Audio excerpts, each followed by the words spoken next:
because I can download it afterwards. Cool. What's up, everybody? I am Ethan. I hope you guys know who I am.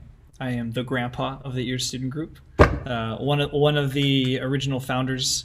Wrote the Constitution 2017-ish, around there.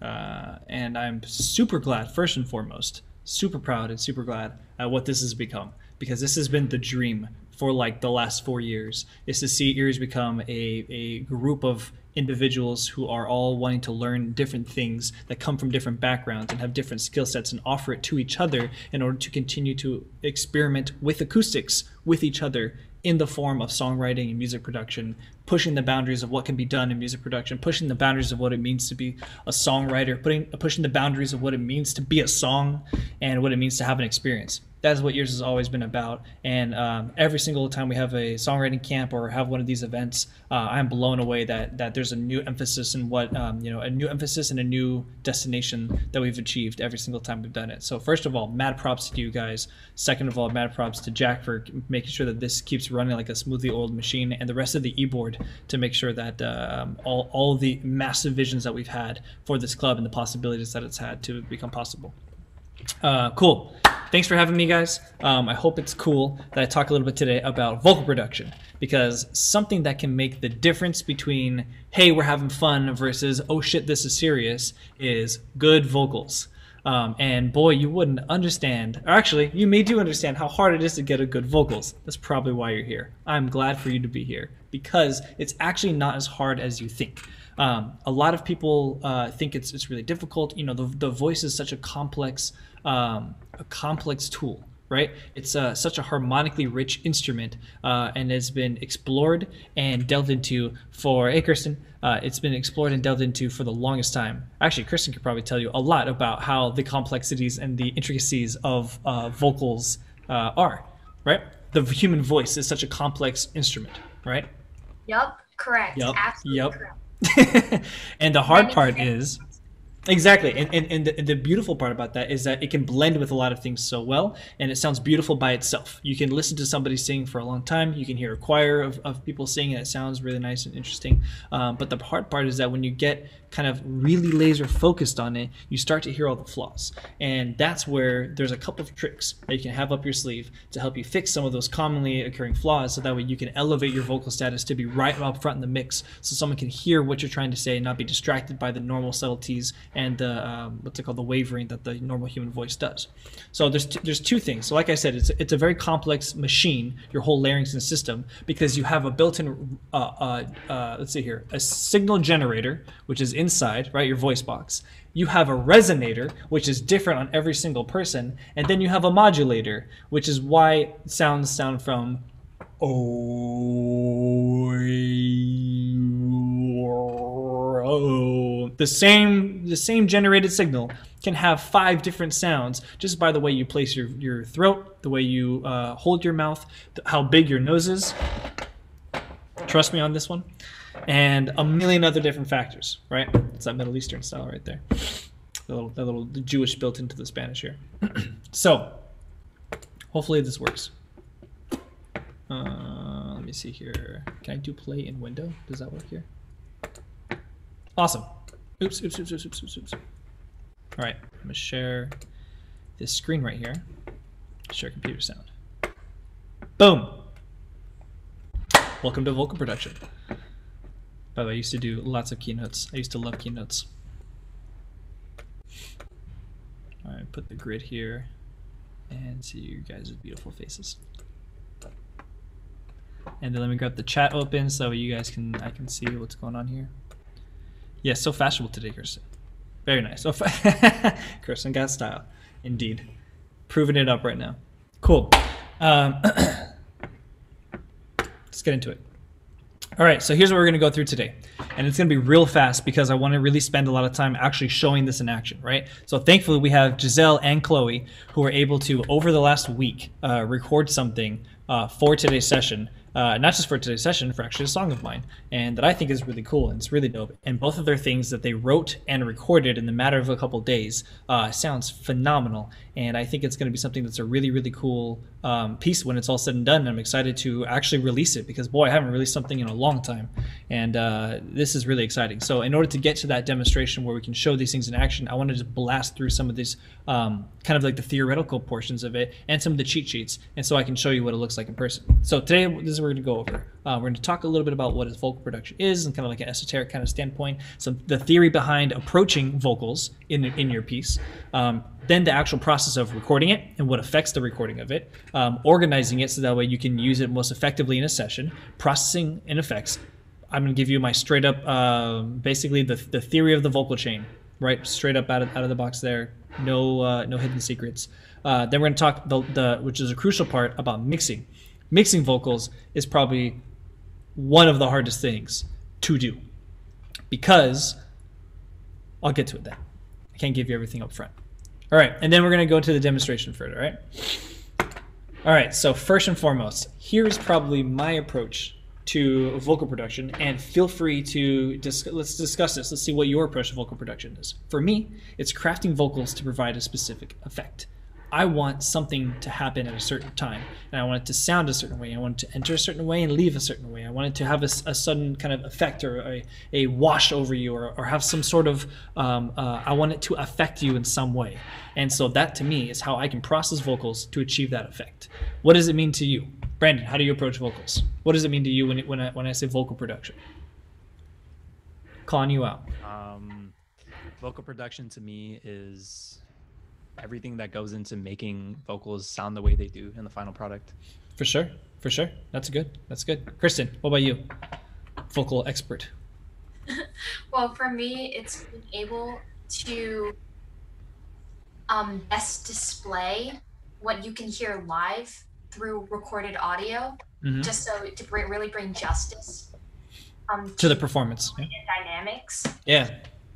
Especially to use that to convey the story that you want to tell. Yeah, exactly. Perfect. I think though, yeah, those are two, I think, of the perfectly separate answers, right? One is making the effect and making it sound the way you want it to sound. The other one is saying, hey, it's actually just to edit to perfect it, right? It's already perfect in its sense, and then all you need to do is sweeten it, right? And both are true. And it depends on how you want to approach it. In some songs, you may want the story behind it is more important than the presentation of it. So you want to just get everything out of the way, fix some things that are wrong with it, and just perfect it. Shine it up. It's already good. Sometimes you want to have a really creative approach to it, and you want to say, okay, yes, it's already good, but I'm doing so much in my piece, or I'm not doing anything in my piece, and I really want the vocals to be an instrument of its own, and I want to be able to apply heavy effects and heavy processing to make it a certain way. I want it to make it my own thing versus it's already perfect and it's just be allowed to present it, just to help it be presented a little bit more. Those are two different approaches, and they're both accurate and they're both correct. And matter of fact, in every song you do, you're going to use aspects of both at different times. You can actually have both a clearly presented piece and something heavily processed at the same time. So yeah, here's where I get to show you, I get to do a little flexi flex and show you guys some of my stuff that I've done back in the days when I used to do this full time. Let's see here, they do a new share. Actually, wait, it's already going. Okay. So the first one, I'm going to show you. So the first two are mine, and I'll show you my personal songs like that I wrote and produced, and then the next two are going to be songs that I did as a pitching, right? So I was a vocal producer for producers that were then. One second, am I trying to do the share thing again? Oops. And then the last two, so like my professional vocal production days, and then the last two are ones I've done for our artist for EOI Records, G Bautista. And I think those come out real well. I tend to do my best work for other people, not for myself for some reason. I hate myself, apparently. All right, check this out. This is just a little sample. I'm going to play just a little snippet of each one.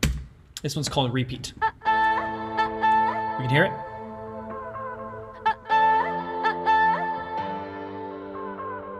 How many times did I fall under your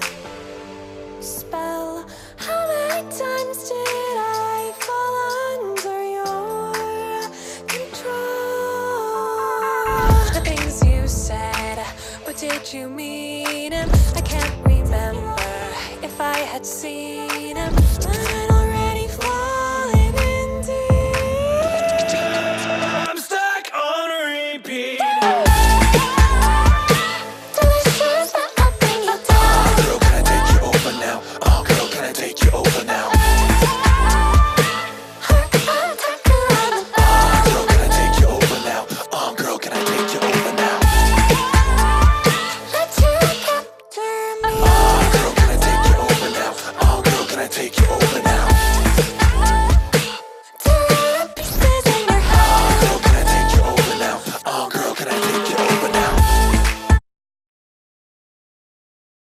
Caleb, you remember this? What, did I show it in class last year? There was an ears meeting when you did this. Was that an ears meeting along over? Take me over. Oh, girl, can I take you over now? Oh, girl, can I take you over now? Yeah, exactly. That was me with just I added a little extra balls so that it'd be a little more deep. Oh, girl, can I take you over now? I was like, I can't get that low, so I sing a little higher. Oh, girl, can I take you? And then I dropped it down. Oh, girl, can I take you over now? But see how it's like a like I said, the voice is a complex thing. But if you know how to manipulate it, you can get the desired effect that you want. So. Oh, that's right. It was just on the repeat. Yeah, I'm stuck on repeat. Yeah, and then but if you notice at the very beginning though, it was just very clean. It was both very clean and it was affected the way I wanted to. That's actually that's actually my sister. I just needed a demo and I had her sing it, and I ended up doing all this processing to make it sound the way I wanted it to sound. And then I tried having somebody else record it, and I was like, wait a minute, it already sounds like the way I wanted it to sound, because I was able to process it to the point where it artificially sounded cleaner than it really was. And her voice isn't that. Her voice is a little deeper, so I made it sound like her throat was a little shorter, that she was a little shorter, and there's a lot of cool things that you can do to manipulate that kind of stuff. Second one I'll show you is Pop Stars.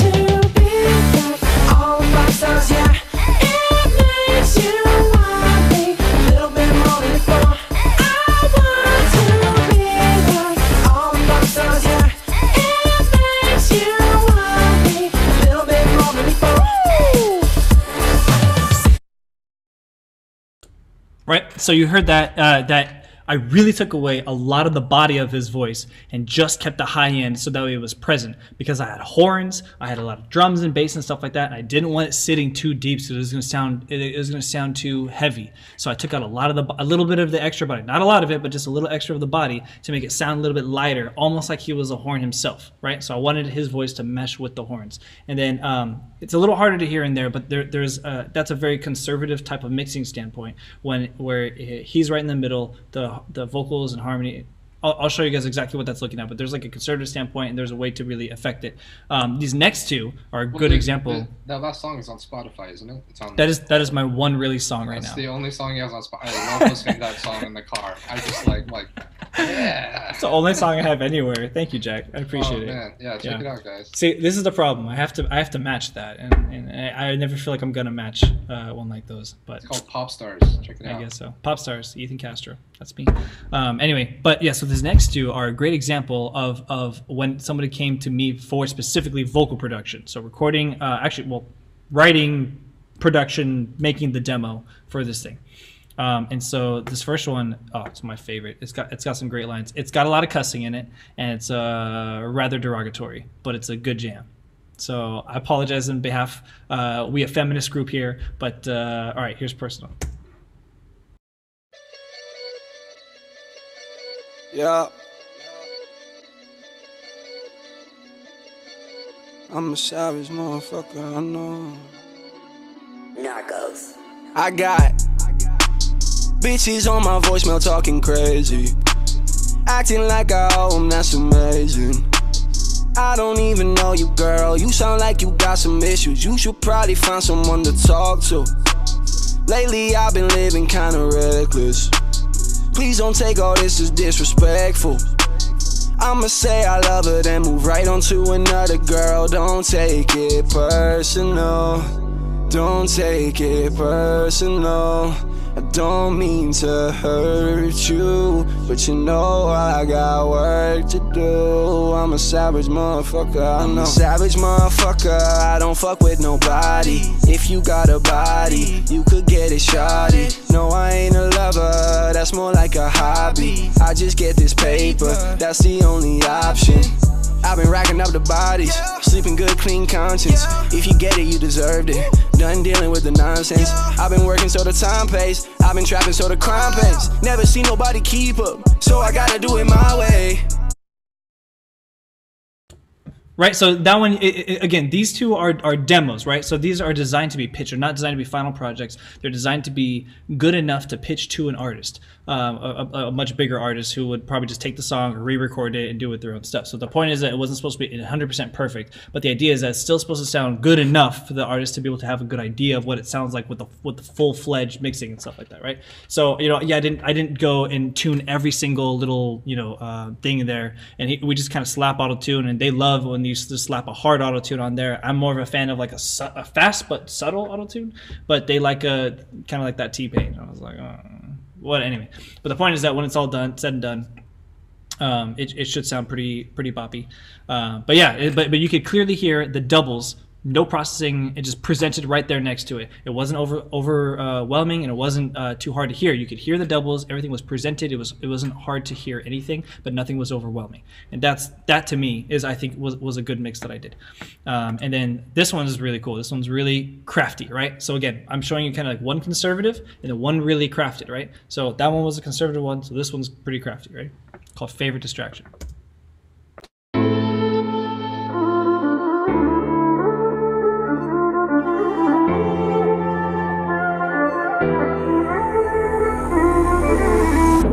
Baby, hear my voice as you can't avoid. You don't have to be so sure. This could be the night of your life. Change up the way you live your life. There is no intention to hide. Just have a good time. She passed out in the Lexus. Hey, call her smoked out Lexus. Okay. Hey, she ain't got no legends. Hey, keep it all in a dresser. Took her out the lessons, now we ride expedition. Baby in that dress, looking sexy. She might be my miss. She might be my friend. Baby in that dress, looking sexy. She might be my miss. She might be my friend.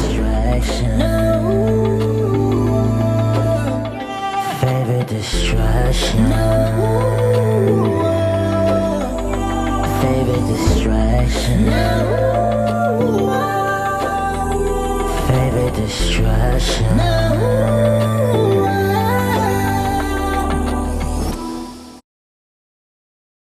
And it gets better from there.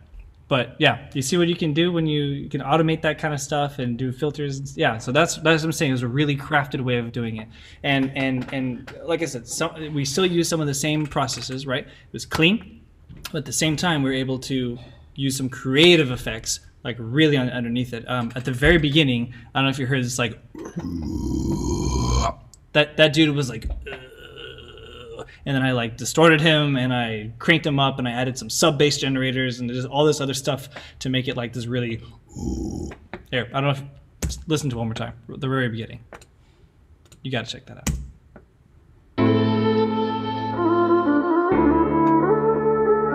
Actually, I forgot I did it.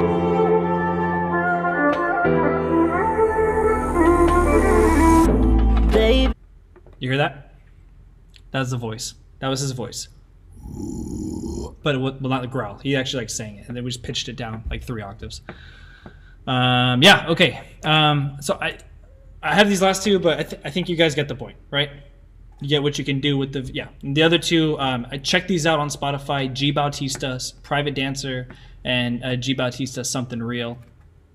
I think probably my best vocal mixing for him specifically for those tracks. But for now, let's move on. If you want to hear them later, we can, because it's already almost 6. All right, so here's the way that I approach vocals. And matter of fact, this is how I approach everything, because all of sound follows this. This is how your ear, and most of humanity, some people of course not, but most people with human ears, this is how sound is perceived, right? This is because the shape of our ear, the canal in which it comes through, the shape of the bones, the connection of the bones that eventually gets itself to the wire, the mechanical components of our ear are shaped a certain way that it elicits this sensitivity response. You guys know that microphones are all different, right? Imagine your ears as 2 little microphones. This is the calibration checklist for your ears, right? If you were to present something with equal loudness across all spectrums, it'll be crazy loud at this section, and it'll be crazy soft at this section, right? The way that your ears work, in order to get that sound into your ear, you need a lot more pressure from low frequencies and a lot less pressure from higher frequencies. Not high frequencies, but higher frequencies. For some reason, our ears seem to be resonating at roughly around this 3000. It's like the higher, the higher frequency range, the higher harmonic that our ear holes resonate at, which is why stuff at 3000 hertz specifically and around there sound really loud, right? You're just more sensitive to it. This bottom line here means that this is the minimum decibel level that most people can perceive something, right? So if it's below this threshold, there's a good chance that you're not going to hear it, right? So if you have some bass and a very, very, very low bass, 20 hertz, below 70 decibels, you ain't going to hear it. Microphone might hear it. Something else might hear it, might pick up somewhere. You might say, hey, it says it's playing, but I don't hear anything. It's because you physically can't hear it. Your body cannot make sense out of it, right? And then over here, though, however, if it's even below 0 decibels, your body will still be able to hear it. You'll say, why is that so loud, right? The baby crying. This is the baby crying, the tea kettle, the alarm sound, the siren, everything is right here. Because they want to make sure that when they're coming a mile away, also the baby, they want to make sure that if they're crying, you can hear it. Right? So that's how evolutionarily our bodies have evolved over time to become sensitive to this, and also to be able to evoke using our vocal cords to create most frequencies around this area. Little tidbit of information. But that means though, the microphone is not a human ear. It tries its best to follow this curve, but it's not a human ear. It is a dummy. It doesn't have the canal, it doesn't have the ear thing, it doesn't block things, it doesn't enhance things like it does, and it's relatively flat, and that's the ideal. The ideal is a flat microphone, because then you can do stuff like this later, right? When you're playing a violin or when you're playing other instruments, you don't want the microphone to have this contour for a human voice. But when you're talking about a human voice, you do want this contour. When you're dealing with the overall frequency, a complex frequency spectrum, you do want this contour. So what happens is that your microphone, right, as we jump into recording, this microphone is where the signal starts. Your signal is going to start into the microphone, it will convert it to a signal and go through this whole process here, right? And every single step of the way affects the tone and color of your recording, right? If your recording is bad, there are some things you can do to it, but more often than not, you cannot make your bad recording better. It starts at the recording. If you get a good recording, there's a greater chance you will successfully retain the goodness of that recording all the way through until the very end. And there's also a better chance that you'll be able to do something positive with it. If you're going to pitch something down 3 octaves, but you have some rumbling in the background, when you pitch down 3 octaves, that rumbling is also going to go down 3 octaves, and then it's going to be overwhelming the amount of signal that's going through the computer. And then it's going to be able to truncate it at all times because it just can't handle that amount of information. Same thing, if you have a bird flying by and going, and you pitch it down 5 octaves, you're going to have a whale. They go, boom, boom, boom.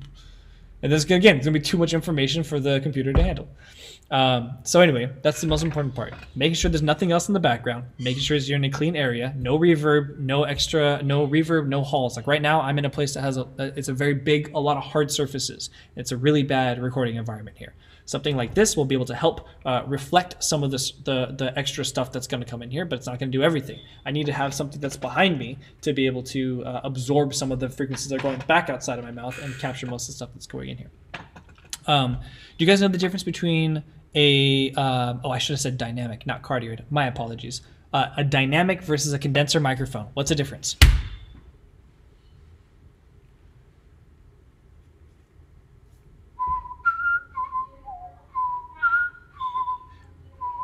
That's true. It is a difference of where it picks up sound. No, actually. No, not for this example. Somewhat, but very, very rare things. But nope, keep trying.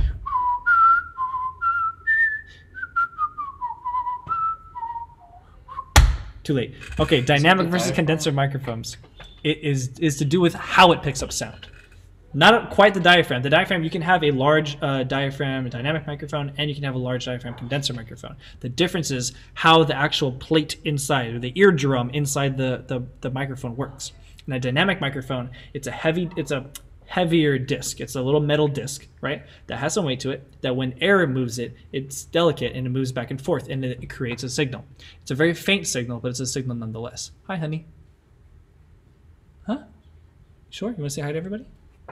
Mrs. Castro. Everyone, say hi, Mrs. Castro.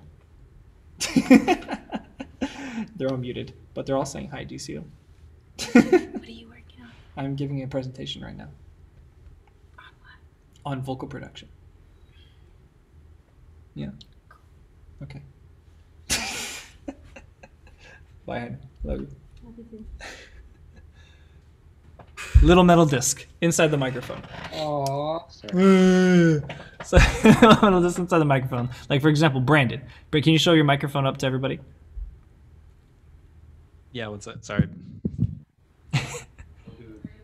That's a SM58, right? Yes. That is a great example of a dynamic microphone. In that big bulbous end of it, there is a big iron disc. And the iron disc, if you go pop, give me a pop, Brandon.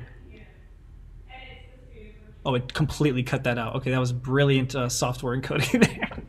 That was great. Zoom just killed it. Yeah. Oh, damn. That's funny. I mean, it's designed to do that. If it gets something that's too big, it'll think it's a How do I want it to clip? How do I turn that off? You have to turn on enable original sound. But the point is that his voice is moving that ferrite magnet back and forth. It's sending a signal. The computer or whatever the audio interface or preamp is amplifying that signal, and then it's going into the computer. A condenser microphone is different.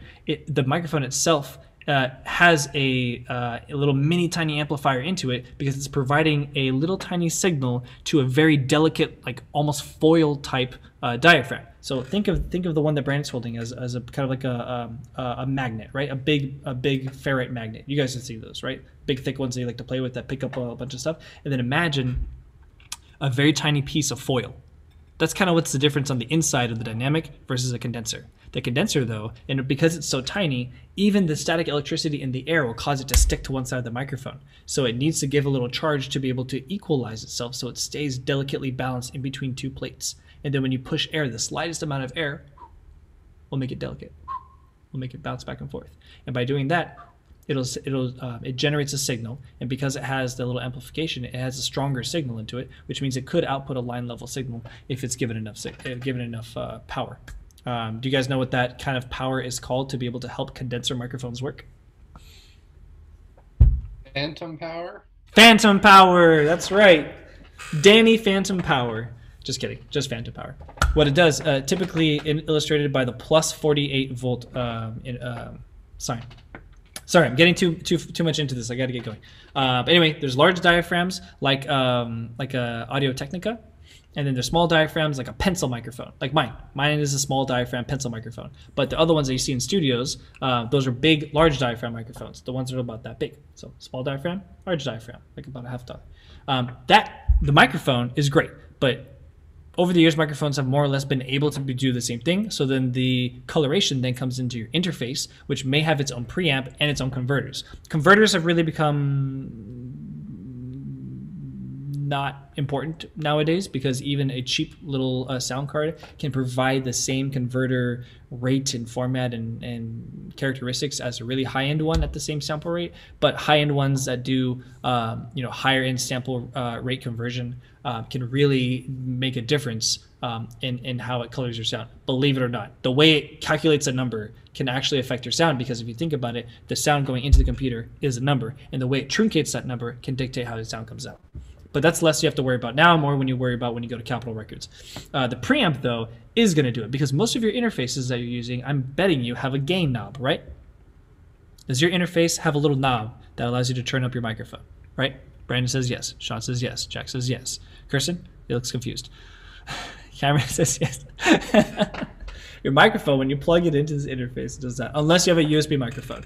Okay, so you have a USB microphone. So, but you see the thing, it has an interface built into it. It has a knob on the microphone, right?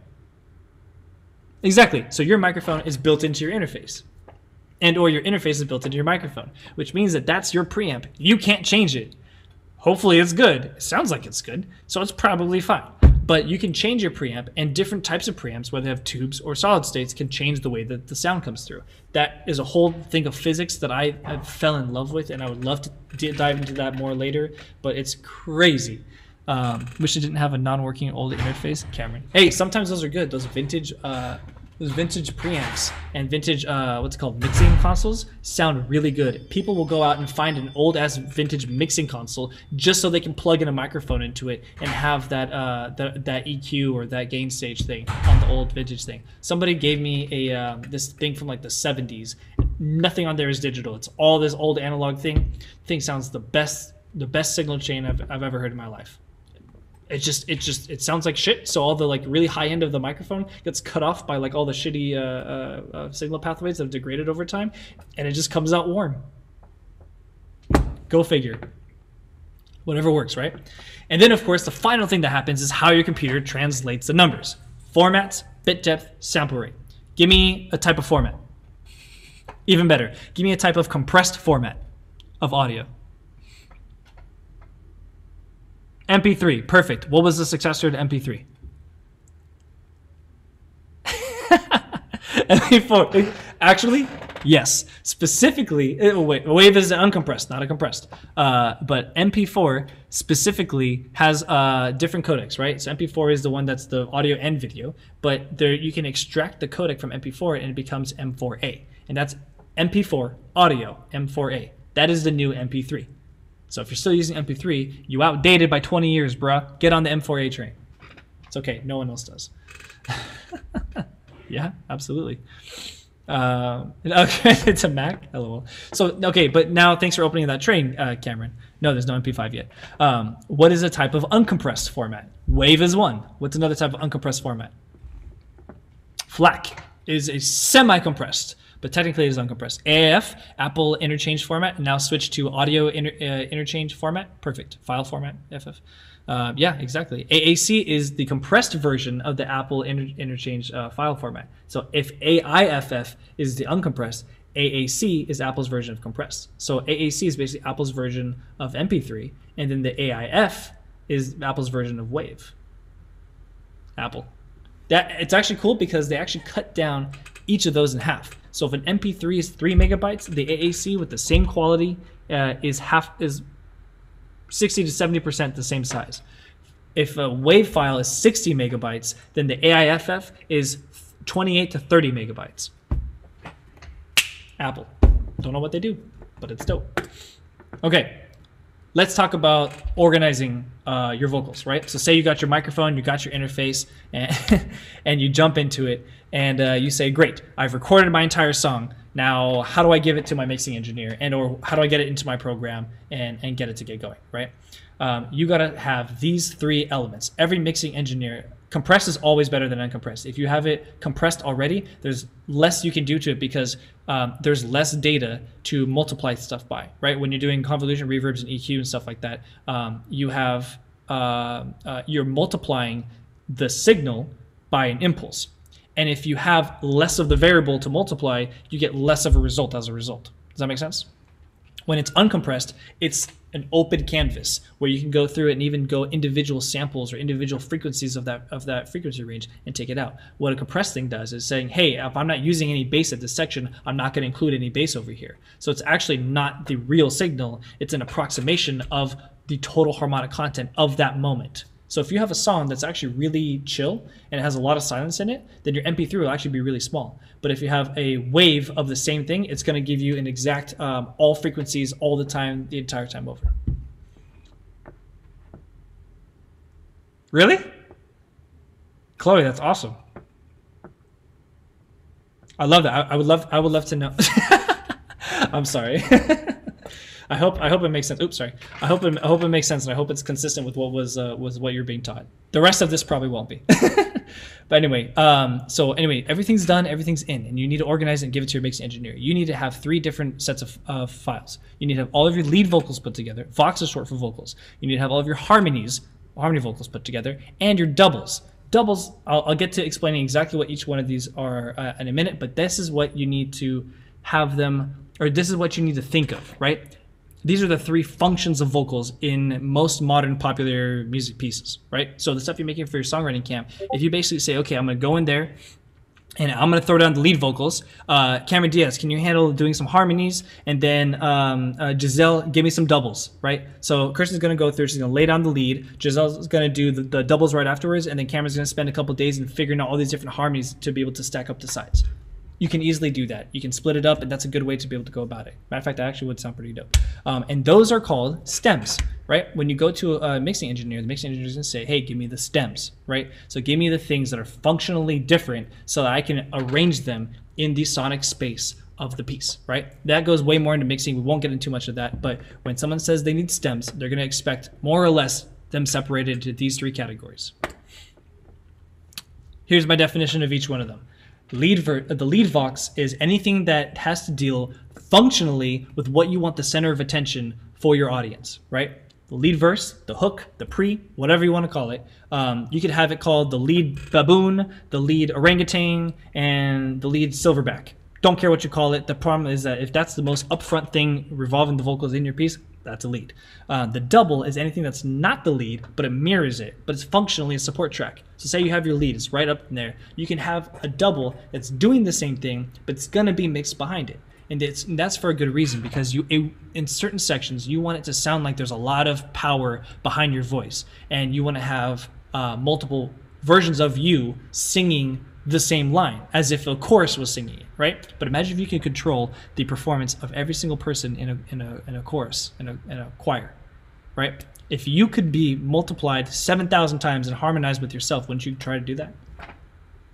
Right? Yeah. That's what you do when you're doing vocal production. You can stack yourself up 1,000 times, and all of those will be doubles. They will all be put behind the lead vocal, so it's basically you're the soloist, and then if you're doing the doubles, then you have a whole choir of you supporting what you are doing as a soloist.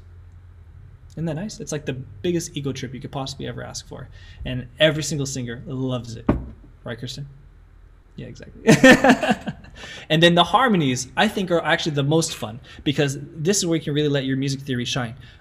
Jacob Collier, Pentatonix, these kind of people are excellent at manipulating harmonies from a musical theory standpoint that helps emphasize the functional aspects of the song. That can make or break a good song. If you're not great at doing harmonies, pair yourself up with somebody who's a great musician and say, tell me what's a good harmony here. And they'll diddle around on the piano or an instrument or something and be able to find you a harmony. As long as you can produce the harmony, that's all that matters. Yeah, and so it's anything, not an octave. If you want to do an octave, you could potentially have it as a double, but otherwise octaves too. But it's not functionally a double and not functionally a lead. Harmonies might be able to be mixed up in front, but that's coming later. All right, so let's talk about processing and effects. My main medicine is harmony, LOL. All right, here you go. Here's your cheat sheet. Write it down, take a shot. I'm not telling you exactly what I'm using because everything is different, but functionally, this is how you'll get a good sounding vocal. You edit it. Once you get the recording in, it's a rough recording. First thing you do is you go in and you say, okay, where is this section that I need? And you clip off everything before and everything after. You can go as detailed as a single word, or you can go as long as just having the whole thing open and then putting a noise gate on it to take care of everything else in between parts where you're actually singing, right? You're not singing throughout the entire track. You're only singing at certain parts of it. So you can clip as far close as you want to have control, which is what I do. If I'm really working on a song, I go down and I look every time the person is not breathing and is actively procuring a voice. I allow that through. Anything that's not there, I fade it out. So immediately as his larynx opens, I fade in the track, and then the sound is emitted, and as soon as the decay of the voice is happening, I fade it out, and then the rest of it's gone. Every single time. That's the only exception, Santiago. Unless you have a breath that's important, that's either important or sounds real or sounds human, then I will take out other breaths that are in between it. Because think about it. If I'm just saying, and you can be, right? Then it's like those breaths aren't really important. But if it's like, and I, and you, and me, you know, those are then stylistic breaths that are important. So it depends. So if it's a breath that is functionally important to the idea, then yes, you can keep them in. Otherwise, if it's going to distract the audience from what's happening elsewhere in the song, then you take it out. More often than not, that's going to be the case. Secondly, if you're doing a lot of compression and stuff on your track, which we'll get to in a second, those breaths are going to be the same level as your signal, which means you're going to need to either diminish them or take them out somehow. Sometimes if you go through and you compress the whole thing, you can chop out just the breath, fade it into the word, but just the breath right before the content, and you can just shrink that one with your clip gain, and or just like do some, what's it called? You can do some processing to just shrink that one so it's so quiet, so when the compression happens, it's a normal breath again. Sometimes that may happen. So that's the edit stage. And then you go into the tune and timing. Whenever you perform this thing, as perfect as you may be, you may not be perfect enough, and it may be slightly ahead, slightly behind the beat, slightly up, or slightly sharp, or slightly flat out of tune. And this is the time to fix all those things. You don't want to fix it too much if your goal is for natural, like Kristen was saying earlier. You don't want to tune too much. You want to tune maybe a maximum of 50% if it's slightly out of tune, and then only if it's grossly out of tune can you kind of like snap it to a grid of where it is. But even then, you probably want to nudge it to where it needs to go and not necessarily force it to be there. There's two ways you can go about tuning. You can tune manually, which is where you go through and every little brick, like in Logic and in Pro Tools or Melodyne, it basically represents every pitch like a MIDI. And then you can go through and you can make sure that the MIDI notes are exactly where they're supposed to be, and you can nudge them up and nudge them down depending on how the vocal line goes. And there's a lot of power in there, but it's also dangerous. If you can easily overdo it. So what I tend to do is I tend to do a 50% kind of tune, right, manual tune, and then I also put auto-tune over the whole thing. And I put the auto-tune weaker. So instead of having auto-tune take care of the whole thing and do a really strong auto-tune to make sure I get everything, I use manual tune to get the stuff that's grossly out of place, and then I do a soft auto-tune to get the rest of it. And then timing, of course, is the same thing as, what's it called, is tuning. But instead of going up and down, you're going left and right to make sure everything snaps up in place. It's very difficult, especially when you have entire stacks of vocals. You have your lead vocals and your harmony vocals and your double vocals, and you got to make sure they're all lining up. The danger, again, is if you line them up too perfectly, it sounds like it's one voice phasing across this whole thing. It sounds like it's a bad process. So it's almost a good idea to either intentionally add some artificiality or some delay or some artifacts in there, and or not to do the beginning of words too much. That's a huge tip. And then the next one here, let's see, got some questions. Giselle, you make me feel like a natural singer. Absolutely. It's interesting. A good vocal is unnaturally taking a natural performance and making it still sound natural. Major keys for life. Isn't pitch correction versus auto-tune a thing? Santiago, what do you mean by that? You're saying a manual tuning versus auto-tune, the auto-tune plugin?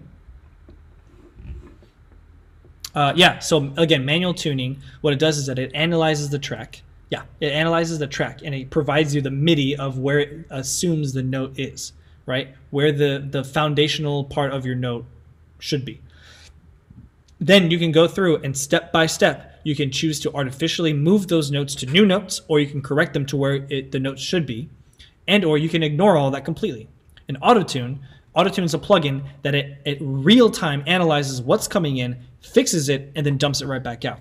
You can't change when it's on or when it's you can, but it's not designed to be changing on and off all the time, or specifically doing certain actions at certain moments. That's why you need manual tune. Manual tune and auto tune are two different things put together. They're a very powerful tool. Fade out or cut, always fade out. Even if you have a cut on both sides, still fade out even like a 1 to 10 millisecond thing, because even if you don't intend to, the microphone has a little static in the background. And when you suddenly lose all that static, you can definitely notice it's gone. If you fade it out, however slightly, it slides out and it sounds like it's part of a movement of something else in the song. So you can get away with having a bad room as long as you fade in and out of everything. T-Pain is an autotune exaggerated then, not so much pitch correction. Exactly. The T-Pain effect is an effect, and that's dealt by using the autotune plugin, but it's doing the retune speed very, very quickly. So what happens is that the autotune effect, or the autotune plugin, and we can get way into this later, and I can actually show you once we actually start it.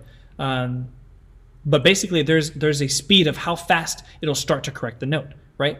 A person, if you kind of remind them, like, hey, you're kind of out of tune, you need to kind of get up on tune a little bit, they'll start out of tune and kind of get into tune, and that's a natural way that we're used to being able to hear pitch correction.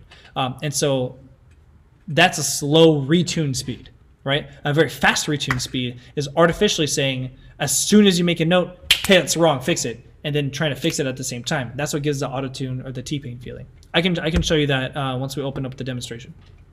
But I want to keep getting through here. For editing, I may fade out everything between words. Andrew, yeah, you can. Again, it depends on what your subject is. If you have something that's really slow and it would seem unnatural to cut out every single breath and like movement in there, then don't do that. But if it's something where it's really loud and there's a lot of stuff happening and they're like screaming into the microphone, you might want to try to take as much stuff out of there to leave as much harmonic complexity available. Which brings to the next point, compression, right? I mentioned beforehand, you can compress what's it called? Your vocals, but then you also have the danger of making the difference between your vocal and your breath roughly the same size, right? You guys know what compression is, right? You take you have this kind of topography of a map and you put everything within the same dynamic range, right? It's literally like a trash compactor. Something's going up and you're saying, no, don't go that loud. And so instead of your signal going that high, it now goes that high, which means that it's not technically less loud, it just means the speaker is not physically going to move as far. That's really what compression does. It really just limits how far that speaker is moving based on that one aspect. Happens so fast you can't see it, but if you have something that's not compressed, you run the risk of having a peak hit the limiter and or clipping in your piece. So compression is always good for that. There's different types of compression. You can do really aggressive compression and make it sound like pop music is heavily compressed, or you can do jazz stuff, which is kind of very lightly compressed, just a little bit of like a heavy blanket versus a steel brick, right? Pop music, steel brick, trash compactor, getting out there. And then for jazz stuff, you can use a very like a heavy blanket, so stuff can still move up and down, and it has a more natural ebb and flow to there. What is multiband? That's coming up next on a future slide, Santiago. Hold on. But yes, thank you, Brandon, for just answering it right here and there. Multiband is saying you're doing compression. You're doing that up and down thing, right? But you can separate it off of different bands. So if you want the lows to be less compressed because you like the dynamicness of your bass and your kick drum, then you can have that one be more of like a heavy blanket. But if you want the vocals in your master to sound really strongly compressed, then you can do your steel wall, but only in those frequencies where the vocal is present. You can keep the bass nice and wide, and you can keep the vocals nice and tight, and you can keep the highs even tighter if you want those really loud. But typically, you probably wouldn't do too much heavy compression on the highs.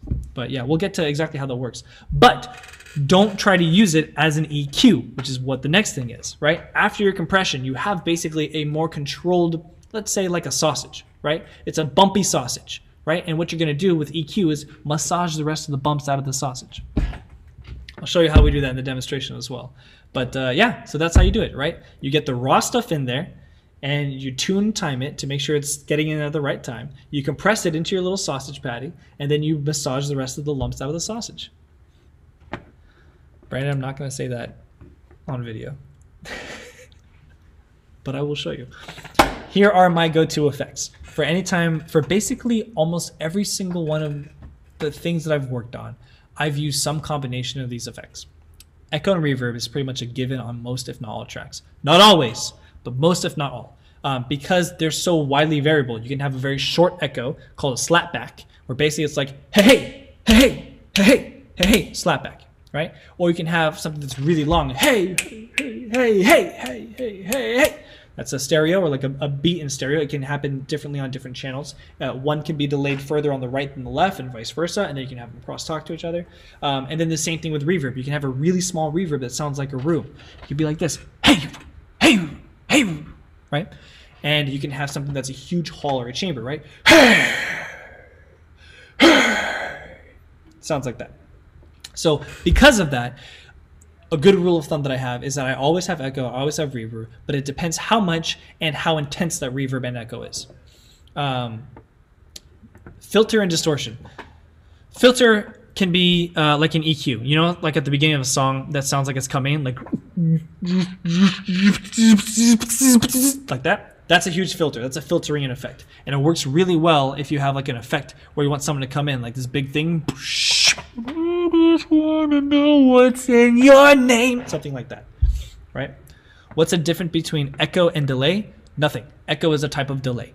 When you have something and it happens later, it means that that signal has been delayed. An echo is just a common name of a delay. It's a natural way of hearing delay, because delay doesn't necessarily mean echo. An echo is technically a representation of the original signal. Delay just means the signal happens later. You can have something that's not echoed but is delayed. You can introduce delay, but it doesn't mean that delay is always echo. Does that make sense? All echoes are delay, but not all delays are echo. Yeah. There we go. Did that answer your question? Or did that just make you more confused? I'm going to assume yes. Excellent. All right, so shoot. The telephone. The telephone effect is when you take away all the low and all the high. Back in the day, Alexander Graham Bell could not send that much signal over the telephone wire. So he had to cut out everything and only boost up these frequencies, which is right at the first harmonic of the human voice, in order to get that signal across to the other side, and it was picked up just barely on the other side. So he went and saw that equal loudness contour, and basically went and took the loudest part of that could be sent the strongest, that would still sound like a human person speaking on the other side. That's why in all the talkies, people are like, hey, you know, it sounds like that, eh? Yeah, that's right, man. That's how they do it. Hey, George, you know? It's because everyone was used to trying to amplify those top harmonics of their voice. Also, as I've discovered through first-hand experience, why a Latin family is so loud. Whoever's the loudest gets heard. It's a nightmare at Christmas. Latin family, Latin wife. That's how it works. You can also make stuff sound tinny, right? Like, for example, the song that I was playing as you guys all came in, it's called The Garden. And it sounded like it was coming from a radio, right? It's but it had like no bass to it, right? It sounded like it was coming from like a car speaker, or like a car somewhere else, or like a little tiny boombox radio, or like a pocket radio or something. That is, you just remove all the bass from it and just leave the highs, right? Because in those radios, you're not near enough to it to feel any sort of bass, but you know it's playing even though it's all the way over there. And vice versa. You can keep all the bass and take away all the highs if you want it to sound like it's coming from the inside of a car, or from the other side of a wall, or down the hall, or like in the next room, or your neighbors or something like that. Because loud music, the bass travels much more than the directivity of the high frequencies. The high frequencies are all absorbed by the wall, but the low frequencies will travel through the wall. That's why that impression happens. And then for distortion, there's a bunch of different types of distortion. They all do some cool things. The two ways to use distortion is one, creatively, so you completely crush it by using something like a bit crusher or a guitar amp. And secondly is you can also use a guitar amp for this, but it basically sweetens the sound and adds extra harmonics to an already complex signal, which is your voice. So around the 200 to 400, 600 range is like your main voice, and then all the other harmonics of your vocals can be augmented through a guitar amp. But just only if you have it slightly, if you do some parallel processing to get it just slightly in there.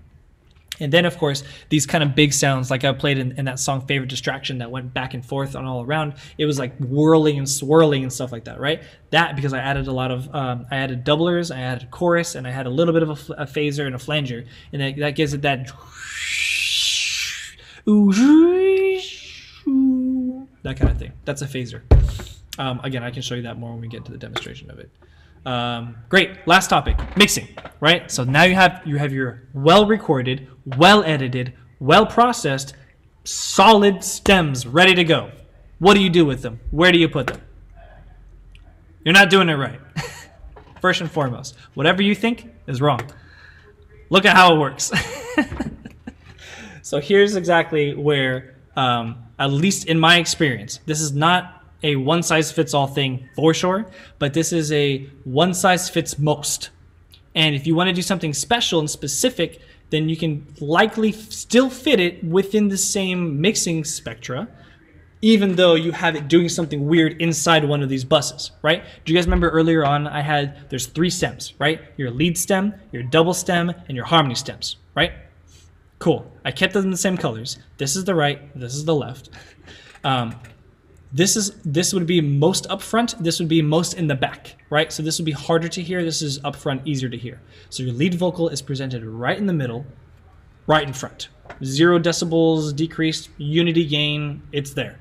Everything else probably should be mixed to that. Now, of course, if you're doing an actual mixing session, obviously nothing's at unity, you still have to apply proper mixing techniques. We'll go into that when we do the mixing day. But the idea is all about relativity, right? A well-mixed piece, vocals or otherwise, is not good because it reaches certain metrics. It's good because of the ratios between all the elements. That's a big difference. Instead of saying, hey, this guy tells me to record to -3 dB, mix to -6, and then export at -12. If you just do that for everything, you're never gonna achieve what you want to achieve. What you want to achieve is different for every song that you do. If something is important to you in a song, that is upfront and first and foremost what you want to put in there. This is just a relative guide to see how things usually fit in relation to each other to save enough space for everything else, right? So around all of this, don't forget, you have to fit all the other elements of the track. So you realistically, this is going to be more or less on top of each other, but just leaned left or right, except for doubles and or sometimes lead if you have a lead that is doubled. If you have 2 things as the lead and you can pan them hard left and right, that is a technique that basically contradicts everything here, but is also very effective. But for the most part, you put 1 lead in the middle, mono right in the middle. Right behind it, you have one of your double vocals that is basically the same thing as your lead, but like for example during the hook, during the pre-chorus, and then maybe during a verse. If you have a really intense verse, then you can do that. If you have something like a duet, then you just have 2 leads right here next to each other. Left and right, right there. 2 leads next to each other. But also if it's a duet, they're usually not singing at the same time. And whoever is singing the fundamental and whoever's singing a harmony would then be lead and harmony, just as this is. So that's what I'm saying. This is a good catch-all. If you don't know where to start with this. And you might find that most of your stuff fits in here, regardless of however you get to this point where you get the vehicles, right? So, yeah.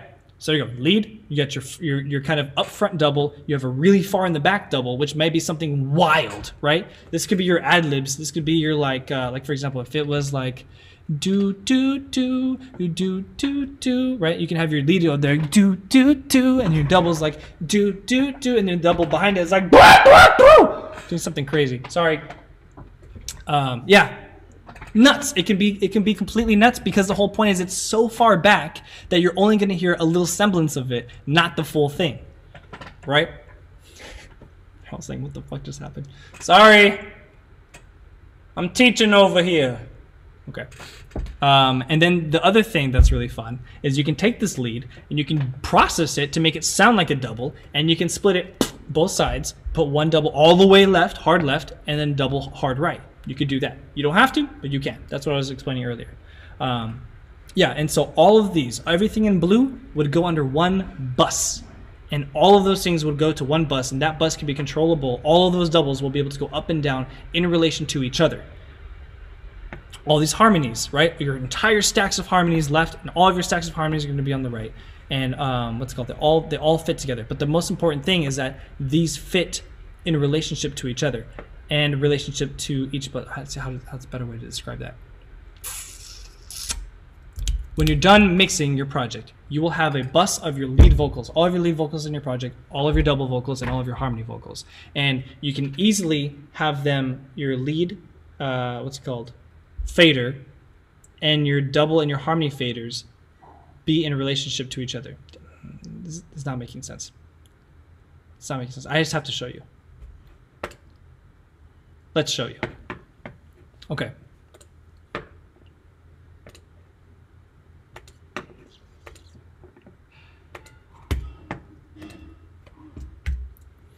Oh, by the way, if you want to look at mics and interfaces and stuff like that, Sweetwater is a great place to look but don't touch. Look but don't buy. You can get them cheaper elsewhere, but you can at least look.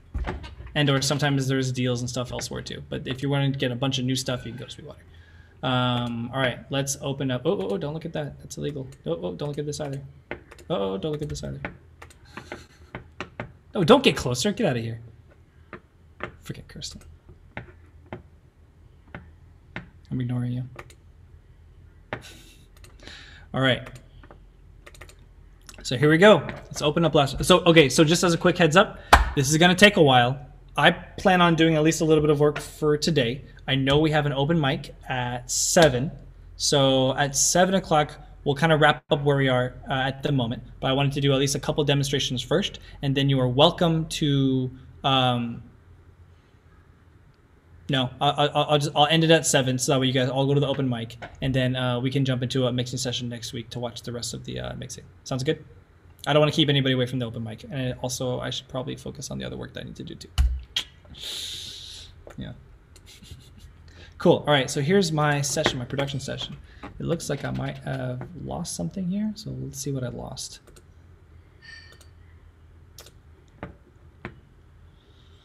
Output device. Perfect. All good? Can you guys hear it? Yeah? Okay.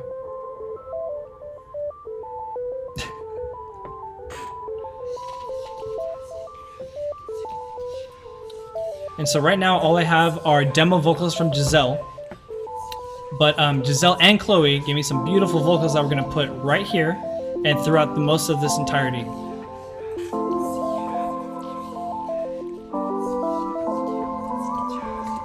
This is a great example.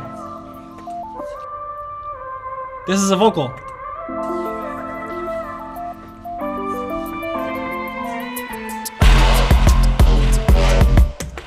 Cool, all right, that's looking great. Also, most of these drums are also my vocals. And that's the sample delay. That's a great example of the stereo delay that I was telling you about, right? So I have this going left and then right and then left and then right, right? Left is happening at a half note and the right is delaying at a quarter note. And so together you can see this really take effect.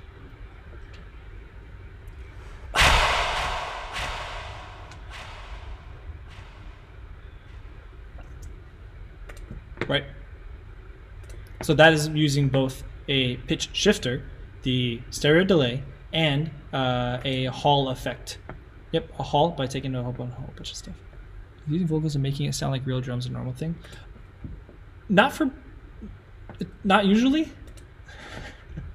That's kind of my thing. I don't know if a lot of people do that. Like Timbaland. Santiago does it too. Yes, I remember you had a piece that does that too. It's not as common as it should be. I feel like it should be more common because I think these are fantastic. John Bellion, hell yeah. Like I think I use this as a hi-hat later, but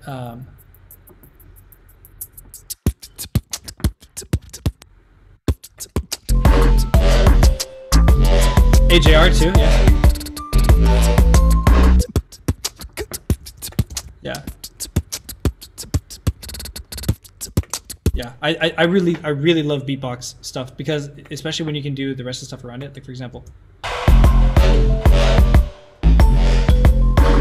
like it feels like it's missing something, like a human touch to it, a human element.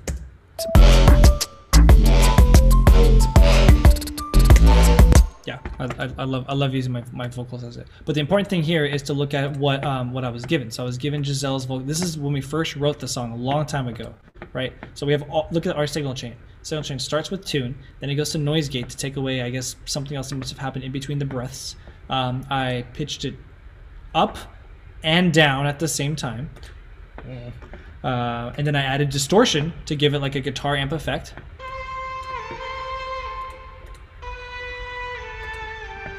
And then I put this is at the very beginning, that, what's it called? Yeah. And then I have this right here, Pan Man, is basically a panner, so it goes left and right, just like that. And that's why you see it down here in the bottom, kind of move to the left and move to the right as this moves to the left and to the right. It's very subtle, but a little bit of motion goes a long way. This is a reverb generator for a nice Hall effect. I love the Lex Hall effect, and then of course the EQ for fixing stuff. OTT, yeah, I stopped using OTT. Because it's a little uncontrollable, and also I have other ways to do what it used to do. But that used to be my go-to secret sauce on all my vocals. Used to, because it used to make this really crisp, like it would bring everything up, especially if people had a really bad preamp. SM58, it works wonders with the SM58, doesn't it? Yeah, OTT on the SM58 makes it sound like a condenser, like not a big deal. Okay, so here's the point. Right now we have exactly one vocal line on this, and this is because I took away everything else except for Giselle's line.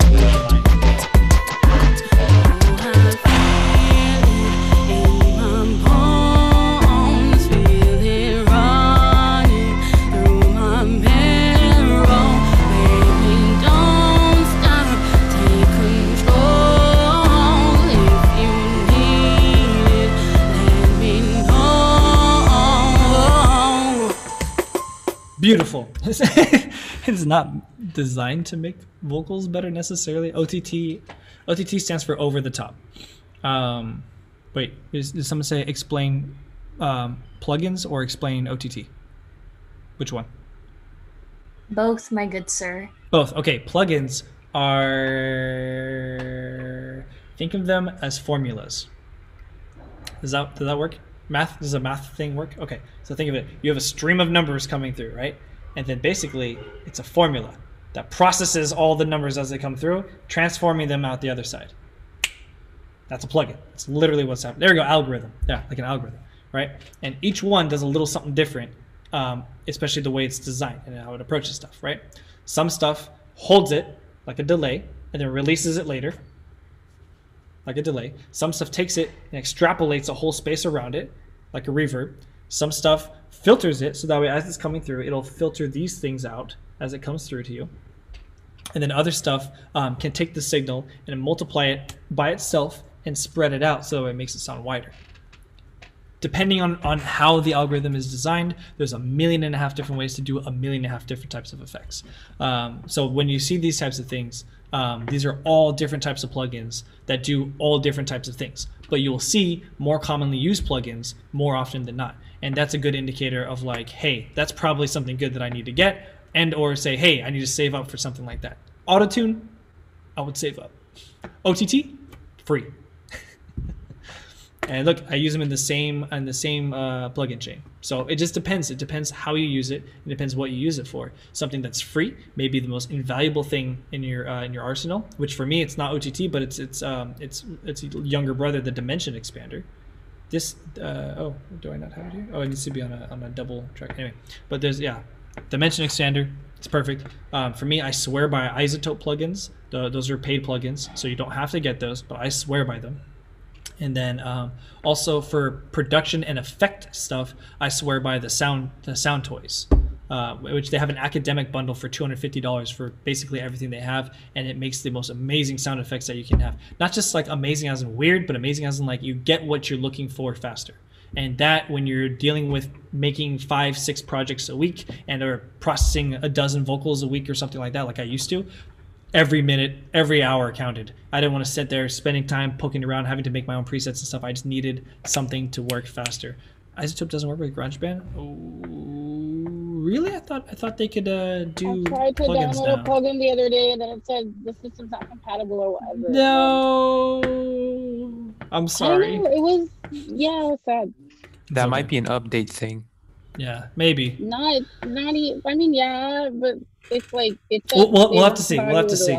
Yeah, we'll check it out because I know Logic GarageBand. and everything. Yeah, I think GarageBand only uses Logic's built-in stuff because they're not even AU. It's like a separate. They're like a different format of plugin, which is why they run so smoothly and so effectively and with like the minimum amount of CPU use. The more you can use the built-in Logic plugins, the smoother your computer runs. Anyway, so look, Giselle and Chloe both gave me folders, and in their folders, as a mixing engineer, I'm very happy to receive lead vocals, double vocals, and harmony vocals.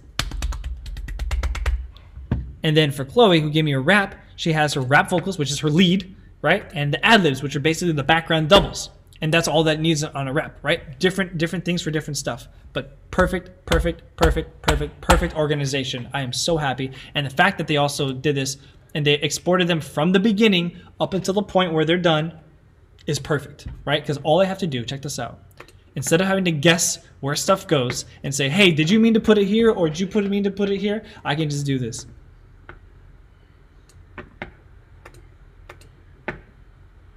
Theoretically, if it goes right from the beginning. Giselle and Chloe, did you guys start right in the beginning, right? Yes. Good. Also, I think, do I have the a wrong sample? Let me sample right here. Oh, this is at 48. I think you guys recorded at 41. My bad. I should have told you that. So let's see. Without doing anything, let's see how it works. Let's see here. So this is the main lead, right? So this one I'm going to put right here on the top. You know, it was put in alphabetically, so it's totally fine. I'm going to get these down here. Here you go, lead verse. Oh, it actually looks like it's lined up perfectly. Dope. So I'm going to take the rest of these, go to my mixer, and like I said, relative, right? So I'm going to bring these down just for now, right? Bring this one down a little bit too. And then relatively to each other, that should be okay. Let's see. It's already this here. So these ad-libs are probably meant to be doubles. So it's okay. That's totally fine that they came there because it means that she felt that those were important to be up front. So I will take that into consideration when I'm producing them. What happened? Those aren't doubles. They're not doubles? Those are all, they're not doubles. They're ad-libs. They're ad-libs. Yeah. Yeah, they're ad-libs, but they're like not, they're like, oh. Right. So ad-libs are doubles? Not technically, no, because like for example, I think you approached this correct in saying that technically yes, all ad-libs can fall into doubles, okay. But in this case, the first part of this you could have definitely said like an intro ad-lib, and that could have been a lead. Versus the rest of these ad-libs would definitely be doubles because these are not any sort of thing. I don't want these in the focus, right? The rest of these ad-libs I don't want as a focus, and those are probably going to be in the background. But these first ones that are here in the front are definitely going to have to be in focus. I'm going to do some special processing to them to make them come, I feel it, I'm feeling, you know. Yeah, make it like a whisper or something like that. Yeah, exactly. So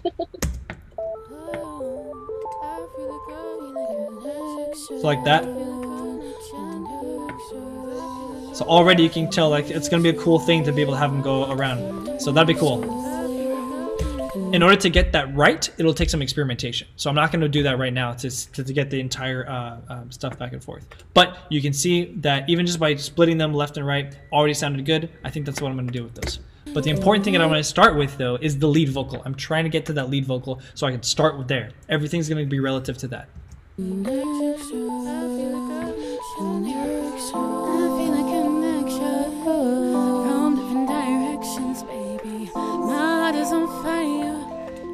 With every beat you break me faster and faster till I can't recognize myself.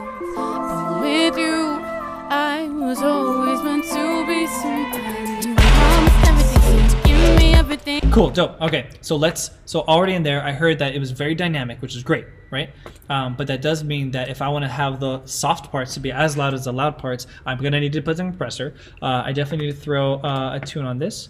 And then in order just to snap everything right to the place, because everything I have is so kind of overly perfect in the instrumentation that having a natural raw vocal is probably not the direction I want to go here. It's going to be a little more on the process side, but it's still going to sound, it's still going to move naturally, but it's going to be a little snappier, right? Does that make sense? So let's start here. Start with the tune, and then I have to remember what key I did this in. So I'm going to go here. And I'm going to double click here and I'm going to see what, because I think I did a really simple 1 something 1 because I am not a great, okay, it looks like it's an F, right? F-A-C-E, cool. It's a 1-7 right out of the gate. So great, it sounds like we're in F, I think. We'll see. I have a tendency of doing some weird stuff here. So let's try it and see if it holds. The question is F major or minor? I'm pretty sure it's minor. That seems right. That doesn't seem right. I'm pretty sure it's F major, but it's the relative minor. So, hey, YOLO. I feel a connection from different directions, baby. My heart is on fire. With every beat, you break me faster and faster. So that's cool. That's not even set. That is just the stock autotune on there. Now, it's interesting that it actually has a little bit of a different flavor to it. Like, here. Listen to the very high harmonies of her vocal.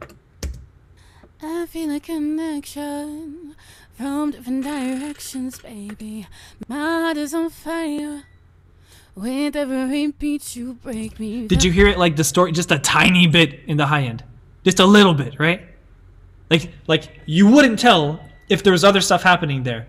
But isolated, you heard it like a little bit. Like what's happening is the way autotune works is it's technically a generator. It's generating a new series of harmonic fundamentals based on the incoming signal that actually allude that it's actually the right pitch. It actually is changing harmonics above it as well as the fundamental, but it's actually changing more harmonics above it to imply that this one is the right pitch than it is actually changing the pitch.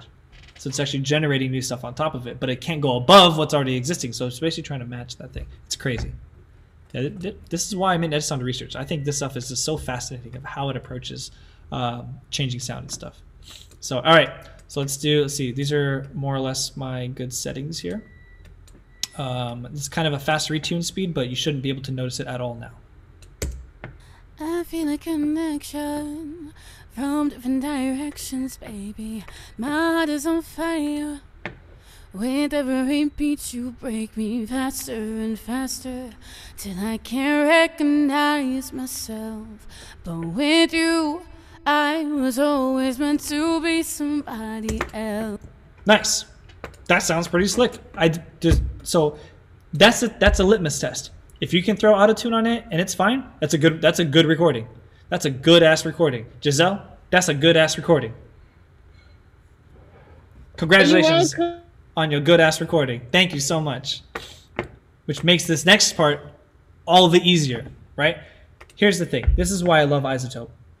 I'm planning to put compression, EQ,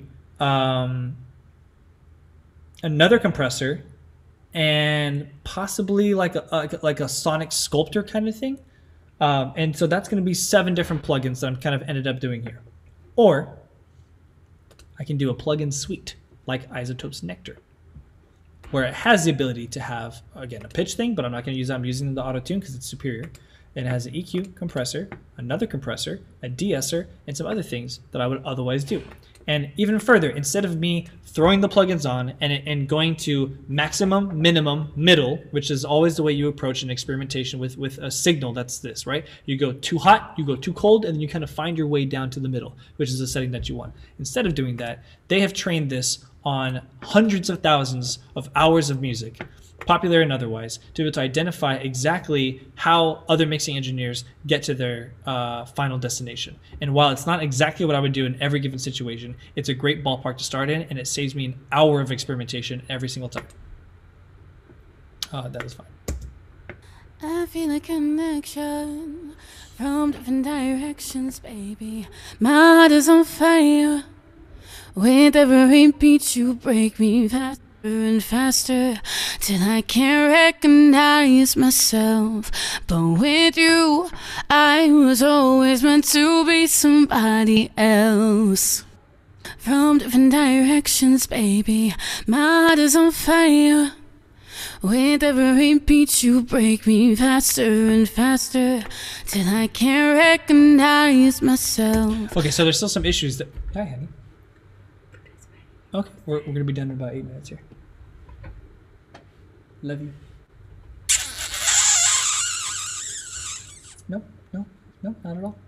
Thank you. Okay, so while this is fantastic, it's shut up! You're teasing me now. Sick. Okay, anyway, so because of this... I feel like a Why? Why you gotta be like this? Why you gotta make it worse? Hi, Miss Castro. He says hi, Mrs. Castro. Hey, that's grandma to you. Hi, Grandma. I don't think she would appreciate that. Yeah, I don't think that sounds good. Now I think let's just roll that back. Let's clear the recording. Okay, so again, this is a good ballpark, right? Let's see how it fits within the rest of the mix.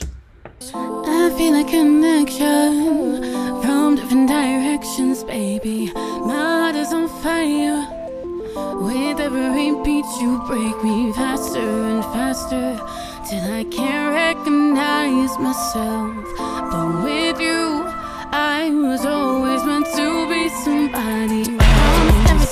Good. That's definitely much more upfront. It's definitely in there. There's two main things I don't like about this. The attack of the compressor is too slow. It has way too many lower frequencies that I'm wanting at that point, because I want the whole thing to be a little light and airy, and then it kind of drops in, especially when we get into the verse, especially when Chloe's verse comes in at the end of it. That shit's got to be hard. So in order to save some room for that, and actually I think both of them, I kind of want to have less of the lower, more of like the high, kind of like artificially create a higher end character for that. So what I'm going to do is what I love to do on most of these things is the second EQ here. So this is preemptive EQ, right? It's saying, okay, it's got to fix these things. And then here's a character EQ, which means I want to spin it a certain way, right? So this one's trying to add more sibilance and stuff around the 3000 range. But as we remember from the equal contour graph, that this is adding extra sibilance, and that I'm not sure that I want. Sibilance is that sibilance. That's where the word comes from. It's all the S's. But I'm not sure I want so much of that at 3000, especially. I hate 3000. That's my worst frequency.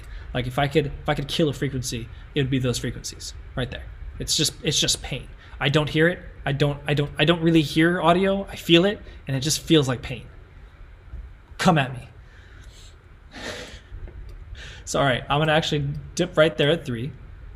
And then I'm going to do on the color side, right? Not the correction, but the color side. I'm going to bring down almost all of these frequencies, basically right up until 200 or so, right here. 100, 300, so 200 is probably right here in the middle. So right about 200, I want it, or 100, 160, 180, I want to start bringing it down. Maybe something like that, so I can arc it down. No, I don't want any of these things down here. Something like that. Here, well, the only way to know is to try, experiment. I feel a connection from different directions, baby. My heart is on fire. With every beat you break me faster and faster, till I can't recognize myself. You hear that? So there's less body to it, because otherwise it was very flat and big body, and then the track is very delicate at that point, and that's just too much energy that's happening at the same time. So the way I kind of go about this is that you can kind of see the arc of her singing, right? You can see the frequency span of her vocals. My heart is on fire. That's the fundamental, and then each one of those other peaks and spikes, those are all the different harmonics that happen inside of her vocal cords, or inside of her throat and mouth, everything else, all the resonances that are happening as we create speech and audio with our mouths. So my kind of rule of thumb is anything below the fundamental, get rid of it. I feel a connection from different directions, baby. My heart is on fire. With every beat you break me faster and faster, till I can't recognize myself. But with you, I was always meant to be somebody. Everything, give me everything. So yeah, that's probably gonna work as well for this one. So that might be something we can just fly over. And then actually for the verse, I probably want that to be a little heavier on the tune, and then also heavier on the compression. Actually no, I think for the hook, this pre-hook, I want it to be even stronger. Yeah, the attack's not fast enough, so a little bit faster there. That's super heavy. I'm gonna compress it just a little bit harder. I feel a connection from different directions, baby. My heart is on fire.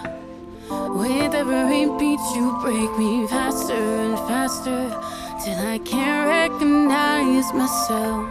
But with you, I was always meant to be somebody. You promised everything, so give me everything that I could desire. You ain't never gonna find nothing close to this. I'm a queen, and when I aim, I ain't never miss. If you want the prize, go off to the races, run for your life. You can't replace it. I'm everything that you're ever gonna need. Any other voices just blasphemy. Cool. So I mean, already, because her vocal is now up front and now it's relevant in this track, I can hear new things to happen and to do in the production side of it. And as you notice, again, after a long time, I know what each one of these things does. I spent a lot of time playing with every single one of these modules, so I know exactly what each one does. I know what the maximum of it sounds like. I know what the minimum of it sounds like. I know exactly, after using it enough, I've kind of reverse engineered how the algorithm works, so I know what to expect when I put it through the algorithm. It takes time to learn your tools, but when you learn your tools, you can use them to the best of your ability, and your workflow becomes a hell of a lot faster. But you don't need this. You can use each one of these plugins individually, have a plugin, have a EQ before and EQ after, compression in between. That's all you need to make a decent sounding vocal, right? The main thing here was compression, or tune. I haven't edited yet, so I skipped edit, but I did tune, didn't need to do time, compression, EQ. That's it. So now I'm going to go through, not today, because we're going to go to the open mic right now, but I'm going to go through and add the rest of the vocals, trim the rest of them, edit the rest of them, mix them all together, throw Chloe's in there, and then I guess after the songwriting camp this Friday, we'll work on completing it and have a nice full-on piece ready to be released. So, yeah. There we go. Any questions? We have 1 minute before we get to the open mic. Bye, Santiago. I just missed. Thank you, Ethan. For sure. All right, guys. Enjoy your open mic. I will see most of you Friday for the songwriting camp. Did you guys sign your forms? Right? You didn't do the forms? Do the form. Sign up for that songwriting. Sign up for the songwriting camp. We only have 20 spots. So the first 20 that are signing up might just get it. You know, who knows? I'm just saying, if you're gonna wait to sign up, then sign up. All right, guys. Cool. Well, I hope this was informative. I hope it worked. If it was fun and if it was good, I can't wait to do a mixing one perhaps later. Where we go straight up and do some instrumental mixing. I think that'd be a good time. But otherwise, yeah, let me know how it went in the Discord. I'm gonna go have some dinner. Enjoy your songwriting, the open mic. I'm just gonna keep working, not on this, but on other stuff that I have to do. But I'll be there in spirit. All right, guys. Making me sound good, Ethan. What was that, Bye, Giselle? Ethan. Bye, you guys. Thanks for making me sound. Yeah, it sounded good to begin with, Giselle. All right, you guys. Yeah, I mean, we can kind of. I'll stop recording. We can do a quick little Q&A if you have any last-minute questions, but otherwise, jump to the open mic. Thank you, Ethan. Bye. Bye. Bye, Kristen. Peace.